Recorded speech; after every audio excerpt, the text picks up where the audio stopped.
नमस्कार. कन्नड सोयगाव विधानसभा मतदारसंघाच्या तमाम नागरिकांना आणि मतदारांना मी हात जोडून क्षमा याचना करतो. कारण माझ्या गेल्या 10 वर्षाच्या आमदारकीमध्ये मी अनेक चांगली कामं जरी केली असतील ज्याच्यामध्ये कन्नडमध्ये MIDC आणण्यापर्यंत मी गेलो होतो, जेणेकरून बेरोजगारी संपेल,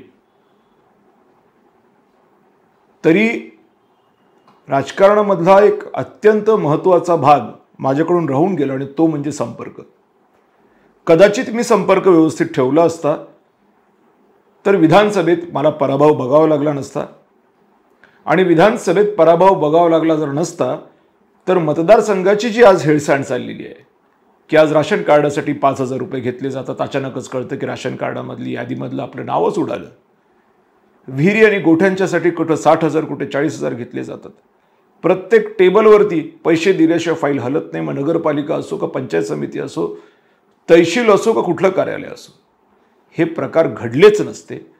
आणि म्हणून मी पुन्हा एकदा मनापासून मतदारसंघातल्या प्रत्येक नागरिकाची आणि मतदाराची हात जोडून क्षमा याचना करतो आणि विनंती करतो की माझ्या ज्याही चुका झाल्या असतील त्या चुका आपण माफ कराव्यात आणि मला पुन्हा एकदा या मतदारसंघाची सेवा करण्यासाठी संधी द्यावी, जेणेकरून ही जी अधोगती या मतदारसंघाची झालेली आहे या अधोगतीला प्रगतीकडे आपल्याला वळवता येईल.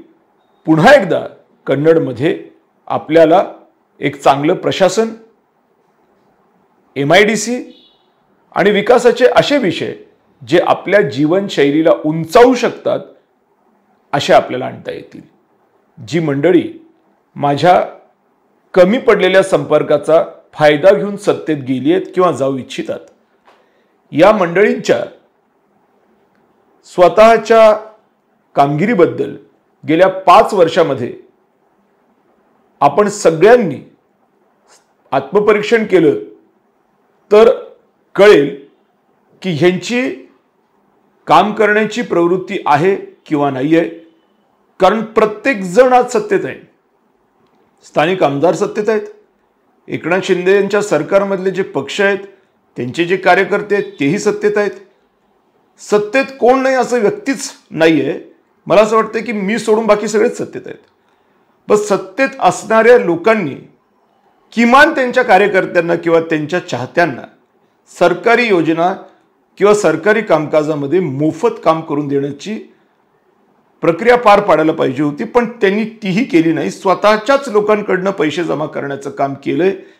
अशा पद्धतीची माहिती सातत्याने पुढे येत आहे.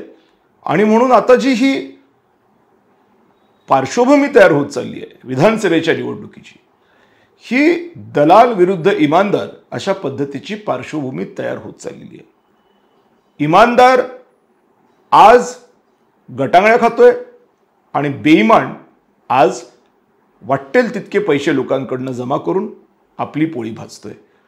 आज अनेक शेतकरी असे आहेत की ज्यांनी विहिरींच्यासाठी 60,000 रुपये दिलेत. विहीर काही लोकांना मंजूरही झाली, मात्र कर्ज काढून ती विहीर बांधल्याच्या नंतर जेव्हा बिल सादर करण्यात आलं त्यावेळेला बिल देण्याच्यासाठी पंचायत समितीकडे पैसे नाही आहेत अशा पद्धतीचं त्यांना सांगण्यात येत आहे. म्हणजे शेतकऱ्यांना आत्महत्येकडे प्रवृत्त करायला ही लोक निघालेत का, अशा पद्धतीचा सुद्धा प्रश्न निर्माण व्हायला लागलेला आहे. आणि म्हणून जी काही मंडळी आता काही करूही इच्छित असतील त्यांची आत्तापर्यंतची जी कामगिरी आहे ही कामगिरी या मतदारसंघाच्या हिताची कामगिरी आहे असं मला वाटत नाही. आणि म्हणून मी पुनरुच्चार करतो की मी स्वतः जर संपर्कात कमी पडलो नसतो, त्यांचा जन्मही झाला नसता, ही संपूर्ण झालेली हेळसांड ही माझ्यामुळे झाली आहे असं मी या निमित्ताने प्रांजळपणाने कबूल करतो. आणि पुन्हा एकदा आपल्या सर्वांच्या चरणी माझं मस्तक ठेवून मी विनंती करतो की मी पुन्हा एकदा कामाला लागतोय, मला क्षमा करा आणि मला पदरात घ्या. मला काम जमतं, तब्येत ठणठणीत आहे. कोणी काहीही उडवलं उद्या तरी सुद्धा काळजी करू नका. मतदारसंघाचं हित हे माझ्या कुटुंबाच्या दृष्टिकोनातून अत्यंत महत्त्वाचं आहे. ह्याच्या पलीकडे माझ्या जीवनामध्ये मला वाटत नाही की दुसरीही कुठली गोष्ट तितकी महत्त्वाची असेल.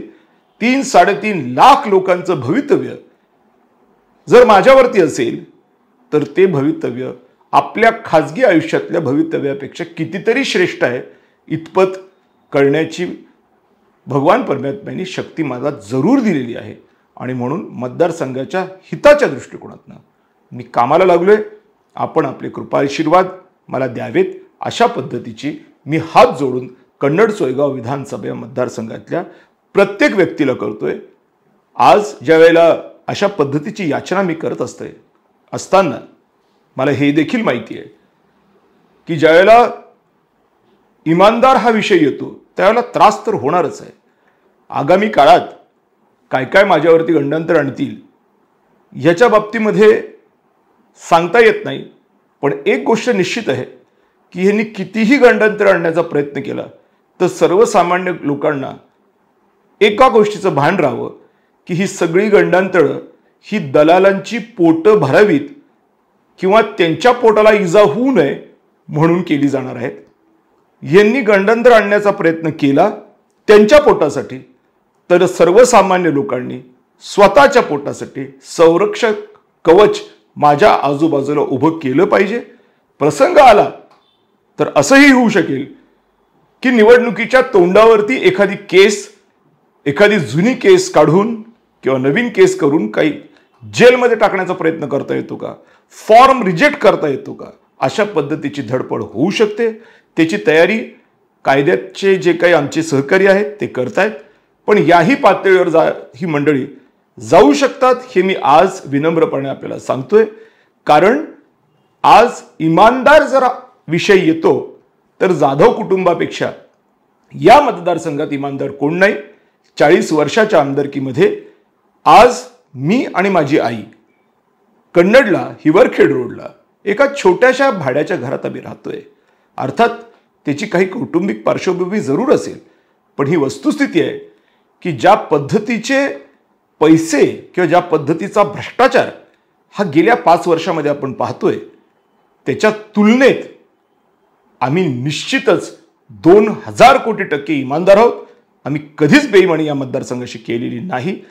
40 वर्षामध्ये 36 वर्ष जवळपास आमची सत्ता असताना सुद्धा आज कन्नडमध्ये आमचा एक साधं घर नाही ही गोष्ट कोणीही विसरता कामा नये.